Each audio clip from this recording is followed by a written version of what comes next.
1 জানুয়ারি তুমি বিভিন্ন জায়গায় ঘুরতে যাও, আনন্দ উৎসব করো, কেন? তোমার কি একটু চিন্তা ভাবনা হয় না যে আমার বয়সটা 30 হয়ে গেল, 35 হয়ে গেল, তা আগের বছরগুলো আমি কি এমন আমল করে আসলাম, আমার সময় কত, কি এমন আমল করলাম যে আমি 1 জানুয়ারি আনন্দ উৎসব করতে হবে, আমাকে বাজি ফোটাতে হবে? কেন তুমি এটা করবে? কিসের জন্য তুমি এটা করবে? তোমার যদি হায়া লজ্জা বিবেক বুদ্ধি কিছু না থাকে, তাহলে তো তোমার জন্য আমার কোনো উপদেশ নেই। হায়া লজ্জা বিবেক বুদ্ধি যদি না থাকে, তুমি যদি নিজেকে গরু ছাগল মনে করো, তাহলে করো।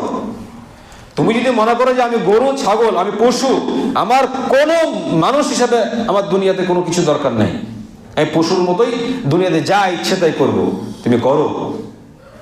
তোমাকে সাধুবাদ জানাই, তুমি জাহান্নামে যাবে, ইহুদি খ্রিস্টানদের সঙ্গে জাহান্নামে পড়বে, কোনো সমস্যা নেই, তুমি করতে থাকো।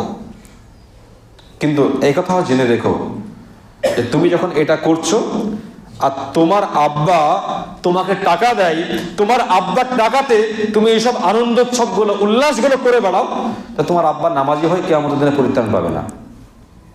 তোমার আব্বার তো বিবেক বুদ্ধি কিছু নেই, তোমার আব্বাও তো বিবেক বুদ্ধি সমস্ত কিছু শয়তানের কাছে বিক্রি করে দিয়েছে। নচেত তুমি হারাম কাজ করবে, নোংরা কাজ করবে, তোমার আব্বা তোমাকে টাকা দেয়?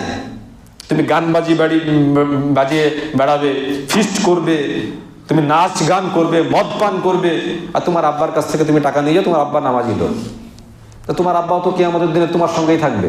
তুমি তো তোমার আব্বার বিরুদ্ধে তুমি অভিযোগ করবা, ওয়াকালু রাব্বানা ইন্না আতা'না সাদাতানা ওয়া কুবারা'না ফাআদাল্লুনা আস-সাবিলা রাব্বানা আতিহিম যি'ফাইন মিনাল আযাব ওয়াল'আনহুম লা'নান কাবীরা।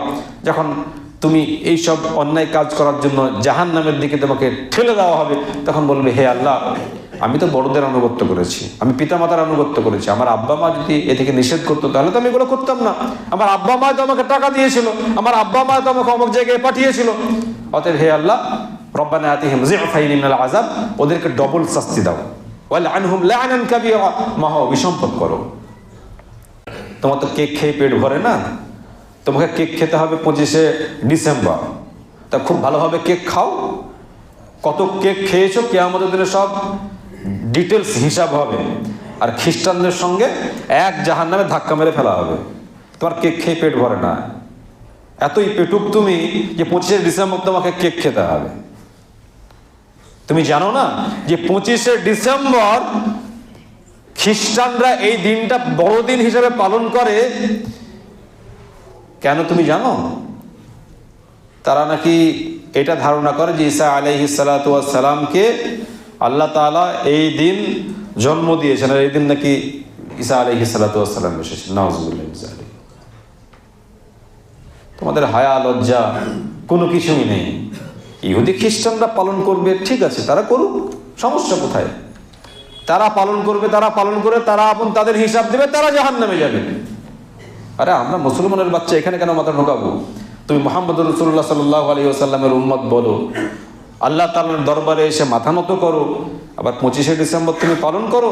যে আল্লাহ সম্পর্কে খারাপ মন্তব্য করে, খারাপ কথা বলে, তারা আমাদের শত্রু, চিরশত্রু। কিভাবে মুসলমানদেরকে দুনিয়া থেকে নিঃশেষ করা যায় সেই চক্রান্ত সবসময় করে, আর তাদের উৎসবকে তোমরা নিজের মনে করে গ্রহণ করো। হায়া লজ্জা কিছু হয় না?